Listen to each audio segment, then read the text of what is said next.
Sahih al-Bukhari. Bismillahirrahmanirrahim, të nderuar vëllezër dhe motra, kudo që jeni, selam aleikum rahmetullahi wa barakatuhu.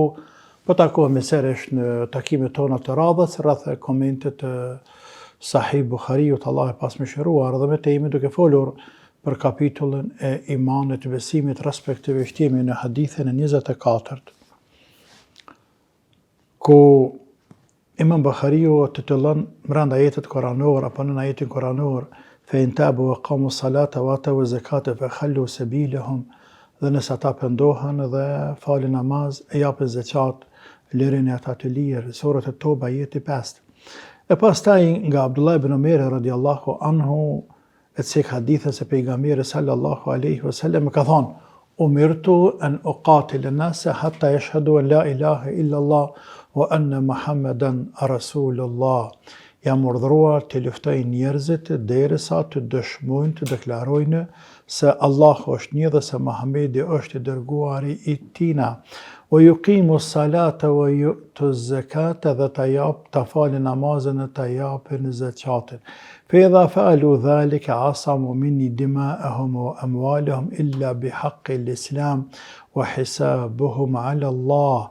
E nëse ata e bëjnë një gjë të tillë, atëherë janë të mbrojtur tek unë, apo janë në besën time, apo kanë të mbrojtur gjakun e tyre dhe pasurinë e tyre, illa bi haqqil islam, përpas në hak të islamit, e që është për qëllim përpas nëse e shkelin ndonjë normë ligjore, përpas nëse bëjnë ndonjë krim dhe dispozitat shariatike janë të atilla, sepse krimi është i tillë që kërkon dëshkim për te. Wa hisabuhum ala Allah, e llogaria tyne pastaj është tek i madhi Zot, kur kthehen njerëzit të dalin para të madhit Allah. Bën me ta çfarë të don. Me këtë hadith, pejgamberi alayhi salatu wassalam tregon se Allah i madhruar e ka urdhëruar atë. Pra ta i përthot, umirtu, jam urdhëruar prej Zotit, që të luftoj e dhujtarët pagan, të cilët e luftojnë islamin, të cilët e pengojnë për hapjen e islamit, të cilët e luftojnë pejgamberin dhe shokët e tij, të cilët mundohen me çdo kusht ta zhdukin islamin dhe muslimanët prej sipërfaqes së dheut, që t'i luftoj ata. Që t'i luftoj ata, që mi luftojnë mua. T'i luftoj ata pagan e dhujtarë që mi luftojnë mua. E që është fjala për paganët me kasë. E sa mi luftu? Hatta yashhadu an la ilaha illallah wa anna Muhammadan rasulullah, derisa të dëshmojnë, të deklarojnë se Zoti është një, nuk ka tjetër, dhe se Muhamedi është dërguari i Allahut, dhe ta falin namazin, dhe ta japin zakatin. E ka cekë namazin dhe zakatin, sepse namazin dhe zakati janë pikëparë farzët kryesore, shtyllat kryesore të islamit. Pastaj, namazi është ibadet që ka të bëjmë ibadetet trupore, ndërsa zakati është ibadet që ka të bëjmë me adhurimet ibadetet rreth pasurisë. Dhe njeriu, kur i kryen këto dyja, namazin dhe zakatin, që t'i kryejë farzët e tjera, është shumë më lehtë për te. Pra derisa ta falë namazin dhe të japin zakatin. Fe in fa'alu dhalike, asamu minni dima'ahum wa amwalahum. Nëse ata bëjnë gjë të tillë, deklarohen se nuk ka Zot tjetër pas Allahut dhe se Muhamedi është dërguari i Allahut, falin namazin, japin zakatin, ata janë barabartë me ne. Gjaku i tyne, pasuria e tyne janë të mbrojtur. E kanë shëtërinë në nivel të duhur. Illa bi haqqil islam, përpas me të drejtën e islamit, respektivisht përpas nëse bëjnë ndonjë shkelje, bëjnë ndonjë vepër penale, sikurse pirja e alkoolit, sikurse vrasja, sikurse vjedhja, zinaja dhe vepra tjera për të cilat ka ndëshkime në islam. Qoftë edhe me vrasje si puna e kësaset, nëse ka vrar diken, dohet të vritet. Por kjo është çështje tjetër. Wa hisabuhum ala Allah, e llogaria tyne pastaj kthehet te Zoti. Pra, e kanë pas për ime, e kanë pas për mahi, e kanë pas me seriozitet, me sinqeritet, e kanë pas vetëm sa për të strehuar në nëmbrellën e islamit. Dhe e kanë thonë me gojë, për jo me zemër, e që këtë quhet hipokrizia një fak, tek neve s'ne interesan. Neve nuk ne interesan kjo. Kjo mbetet në dorën e Allahut Azza wa Jall, bën Zoti çka të don me ta ditën e Kiametit. Andaj ne nuk ka hapur në zemrat njerëzve për të shikuar se çfarë ka në tu. Neve ne interesan që njerëzit të deklarojnë haptaze se janë musliman, të falin namazë, zekatën, kaq. Mirë. Ky hadith, i cili në fakt është i qartë për ata që kuptojnë natyrën e islamit, dhe në ka ndonjë paqartësinte, por megjithatë, rreth këtij hadithit janë shfaqur disa dilema. Thuaj ndryshe, është marrë një prej preteksteve, shkaqeve, arsyeve, fakteve, dëshmive, nëpërmjet të cilave islamofobët, armiqtë e islamit, dëshmanët e dinit e luftojnë këtë din dhe këtu në këtë pikë kanë thënë, kjo është argument se islami është përhapur me shpatë. Keni kujdes. Kjo është argument, sipas tyne, se islami është përhapur me shpatë. E pse po thuaj islami është përhapur me shpatë? Thotë që pse po them? Sepse është një hadith atje në Bukhari që muslimanët e konsideroni librin kryesor mas Koranit, po që ashtu është. Dhe këtë që kanë të është e vërtet që ashtu është, ama të shkruan ka fillimi krejt atje, se pejgamberi ka thonë, jam urdhëruar të luftoj njerëzit derisa të deklarohen se nuk ka zot tjetër pas Allahut dhe se Muhamedi dërguari i tij të falë namaz dhe.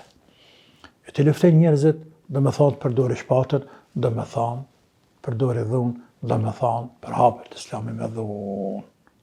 Andaj, o ju njerëz, o ju musliman, e shehni ju se ju vetë praneni në mënyrë indirekte, pra faktet, argumentet që keni në librat e juaja, flasin, dëshmojnë se islami është përhapur me dhunë.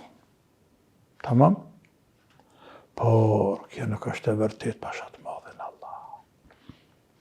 Dhe ky kuptim i hadithit është kuptim jo i drejt.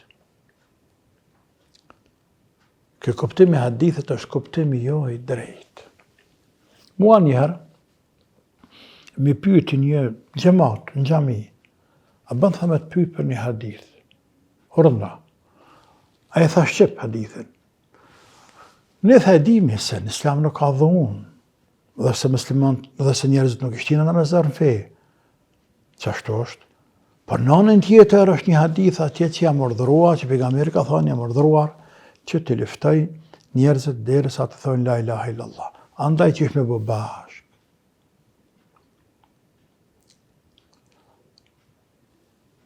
Bëhet kjo bashkë, shumë lehtë. Përgjigja është shumë e qartë dhe ndesa përgjigje. Andaj ne e themi, shkurt pas gjatë shumë, themi rreth këtij hadithit apo përgjigjen, japëm disa përgjigje rreth këtij hadithi se çfarë qëllimi ka pejgamberi kur thotë jam urdhëruar të luftoj njerëzit derisa të thonë la ilaha illallah, Muhammedur Rasulullah. Pikë pari, hadithi është i saktë dhe nuk diskutohet në te. Së dyti, pejgamberi nuk po thotë jam urdhëruar të luftoj ata fillimisht. Por po të jam luftuar, jam urdhëruar an uqatil. Të luftoj ata që më luftojnë mua. Jo fillimisht. Të luftoj ata që më luftojnë mua, sepse folja uqatil nuk bëhet vetën. Do të pas dikën që të lufton tani ti më luftue. Ai që e njeh gjuhën arabe merr vesh mirë këtë shprehje. Jam urdhëruar an uqatil, të luftoj ata që më luftojnë mua. Pra ata e fillojnë luftën kundër nesh, që këtë rast është fjala për paganët e dhejtarët me kaset, andaj edhe ne i luftojmë ata, u kundër përgjigjemi atyne me armë, ashtu se që na luftojnë ata neve. Pra është përleshje mes dy ushtrive. Ata fillojnë të partë, pastaj ne qëndrojmë, nuk ikim dhe luftojna. Ashtu që kuptimi i bie se ne i luftojmë ata përderisa ata na luftojnë neve. Por në momente që ata nalin luftën, ne nuk i luftojmë ata. Çështje tjetër, apo pika 2, apo B. Fjala e pejgamberit sallallahu alaihi wasallam, umirtu an uqatil an-nas. Jam urdhëruar të luftoj njerëzit. Njerëz, cëlt njerëz? Këtë njerëzit ta? Këtë njerëzit, për njerëzit këtë dynjaja. Kërkosh në dynja s'ka thonë kështu. Sepse në mes njerëzve ka musliman, ka munafika. Mes njerëzve ka ehlul kitab, i thot librave të shajta, për të cilët kërkosh në dynjat nuk ka thonë, se ne i luftojmë ehlul kitabin, i thtarë të librave të shajt derisa thonë la ilaha illallah, sepse Allahu a ka lejuar atyne me qëndrun fejnë e tyne të jamarën e gjezjen. Andaj preashtohen musliman, preashtohen monafiket, preashtohen i thtarë të librave të shajta. Kush mbeti? Mbeten paganet, i dhujtarët dhe ata të cilët, dhe prej tyne ata të cilët e luftojnë islamin, e luftojnë pejgamberin sallallahu alaihi wasallam. Pra, jam urdhëruar të luftoj njerëzit, është për qëllim, jam urdhëruar të luftoj disa njerëz. E që është fjala për Mekasit, respektivisht e dhejtarët Mekas. Pika tjetër, ajo që vërteton këtë, se jam urdhëruar të luftoj disa njerëz dhe preashtohen i thtarë të librave të shajta, monafikat e të tjerë, dhe mbesin Mekasit, Kurejshitët, të cilët e folën pejgamberin sallallahu alaihi wasallam, është transmetimi i tjetër në Ebu Davud dhe në Nesai, të njëjtit hadith, por pak më ndryshe, ku pejgamberi sallallahu alaihi wasallam umirtu an uqatil al-mushrikina. Jam urdhëruar të luftoj mushrikët paganët, hatta ashhadu an la ilaha illallah wa anna Muhammadan rasulullah, derisa të deklarojnë se Allah është një dhe pejgamberi, se Muhamedi është pejgamber. Pra, këtë transmetim e vërteton e sqaron këtë transmetim tjetër, se fjala është për paganët, për dhejtarët me kas, për mushrikët, e që pejgamberi veç ishte në luftë me ta, alayhi salatu wassalam. Imam Nawawiu thot, El-Khattabi ka thonë, është të qartë se qëllimi me këtë, jam urdhëruar të luftoj këta njerëz, janë adhuruesit e idhujve, janë paganët, e jo i thtarë të librave të shajtat që fotët të krishterët. Qadhi Iyad ka thonë, qëllimi këtë janë paganët arab dhe adhuruesit e feve, adhuruesit e tjerë të idhujve. El-Aini Hanefive ka thonë, El-Kermani ka thonë, njerëzit, ulemat, kanë thonë se për kur fjala për jam urdhëruar të luftoj njerëzit, se janë për qëllim me të paganët, idhujtarët, por jo edhe thtarë të librave të shajta. Ibn Hajeri ka thonë, qëllimi me njerëzit, tek fjala e pejgamberit të luftoj njerëzit, janë idhujtarët paganët, e jo thtarët të librave të shajta. Pastaj çështje tjetër, historia ka treguar se pejgamberi sallallahu alaihi wasallam nuk i ka luftuar të gjithë paganët apo thtarët të librave të shajta. Po ashtu edhe historia tek shokët e pejgamberit, katër kalifët të tjerë, këtë gjithë ka treguar, ka dëshmuar tërë historia se pejgamberi nuk i ka luftuar të gjithë idhujtarët, paganët, madje të gjithë ehlul kitabin. Nuk ka luftuar ai, asnjëherë.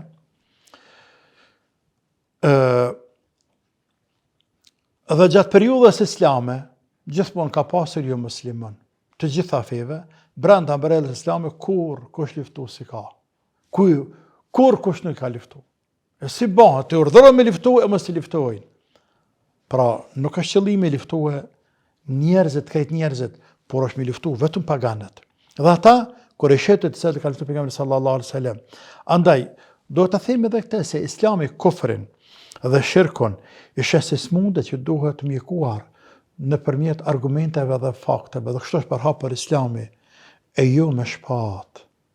Për ata daveti është primare tek ne në Islam, me urdhru për të mirë, me ndalu nga e keqja, m'ja mësu njerëzve dinë Allahut, me tregu njerëz se kanë keq, dhe keqja është këto dhe këto dhe këto, ndërsa e mira është këto dhe këto dhe këto. Pra Islami nuk është përhapur me dhunë, nuk është përhapur me dhunë me shpat, por është përhapur me argument, me dëshmi, me fakte. A ka ardhur ndonjëherë, ndonjë rast, ku pejgamberi sallallahu alaihi wasallam apo shokët e tij, katër kalifët dhe të tjerë, e kanë detyruar dikënd me dhunë, ta thotë shahadetin, për ndryshe do ta vrasin? Ka ndonjë rast që është përmendur në historinë islame krejt i tillë?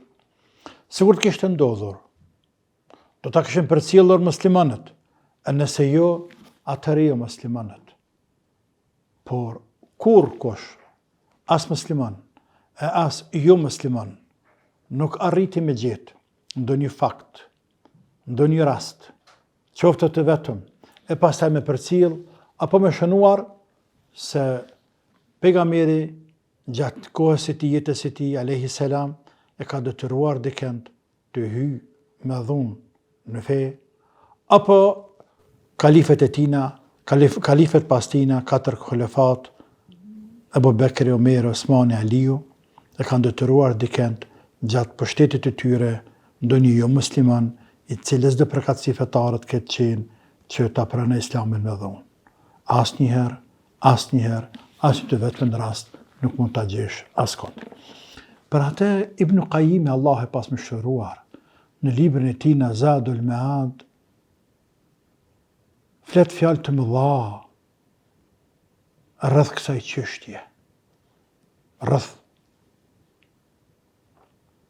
tolerancës, mirëkuptimit, rreth etikës, karakterit, sjelljes së pejgamberit, butësisë së tij ndaj të tjerëve, alayhi salatu wassalam. Dhe thot Ibn Qayyimi, ai i cili analizon dhe studion biografinë e pejgamberit sallallahu alaihi wasallam, e kupton qartë se ai kur nuk e ka detyruar askënd ta pranoj fen me dhunë. Kur. Dhe se ai i ka luftuar vetëm ata të cilët paraprakisht e kanë luftuar pejgamberin sallallahu alaihi wasallam, por jo fillimisht. Kur nuk ka filluar luftra këtë parët, por jo është përgjigjur luftës me luftë.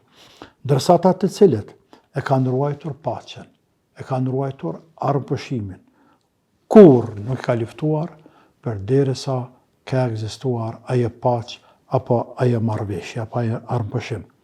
Ashtu sikur se që kurri i pari nuk e ka thyje armëpushimin, nuk e ka thyje marrëveshjen, nuk e ka shkel marrëveshjen e bërë me njerëz të tjerë. Ai, kur erdhi në Medinë, bëri marrëveshje me çifutët, duke ditur faktin se çifutët nuk ishin fen islame, ishin fen çifute, por pejgamberi bëri marrëveshje me ta dhe nuk e shkeli këtë marrëveshje, përderisa ata shkelin marrëveshjen e pastaj i luftoi.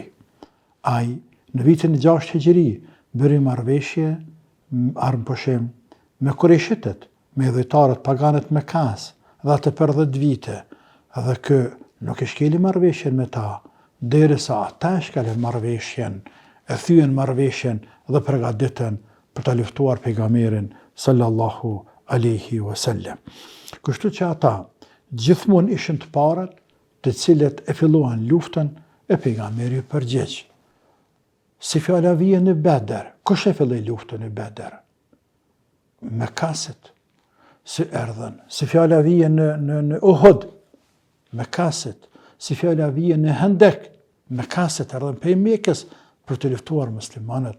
Dhe sikurse të ishin kthyer pa luftë, pejgamberi do të pajtonte, do t'i lënte të lirë me u kthyer dhe mos me luftu, sepse nuk ka qenë interesuar për të luftuar njerëzit, siç është e njohur. Pra, Sjellja e pejgamberit me njerëz është e njohur e qartë në biografinë e tij për ata të cilët duan ta studiojnë, ta analizojnë.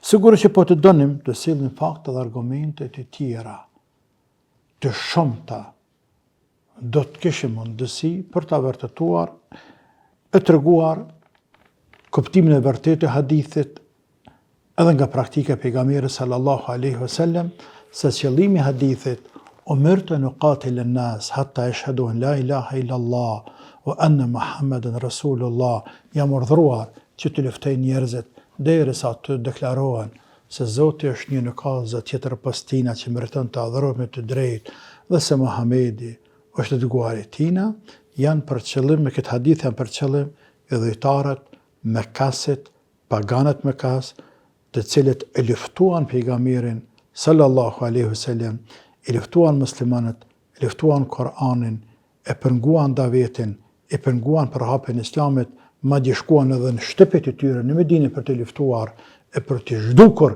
nga sipërfaqja e dheut. Andaj Allahu urdhëroi që ata të luftoj, të gjinizoj, të detyroj që ta dëshmojnë fjalën e Allahut azza wa jall. Argument tjetër, kur pejgamberi hyrën në Mekë alayhi salatu wassalam, kur hyrën në Mekë, se u sill me ta. Ai pati në dorë krejt. Pse nuk i mbyti? Por tha çfarë mendoni për mua? Dhe në fund i tha idhhabu fa antum at-talaqa. Shkoni, jeni të lirë. Dhe nuk i detyroi me hyrë në Islam, por i la të lirë. Në fenë e tyne, paganizmin e tyne. E pastaj ata, kur e panë madhështinë e kësaj feje, edhe panë fakte, se bota e ka ngushtuar, s'kan ka majnë mo, shirku ra, kufri ra, idhujtaria ra, nuk kanë me ke mo idhujtari paganizëm, thanë që nga kje feje vërtet, dhe kush dishte pranoj fejën islame. Andaj, nuk dohet merret hadithi, në asnjë mënyrë, në asnjë rrethon, se ka të bëjë me përhapjen e dhunës, Zoti më sedasht, dhe se Islami detyron njerëzit në Islam me dhunë asnjëherë, por është në kuptim të ngushtë për mekasit, për idhujtarët, mushrikët, të cilët e kanë luftuar pejgamberin sallallahu alaihi wasallam. Wallahu e din më së miri, dhe deri takim në radhës. Assalamu alaikum wa rahmatullahi wa barakatuh.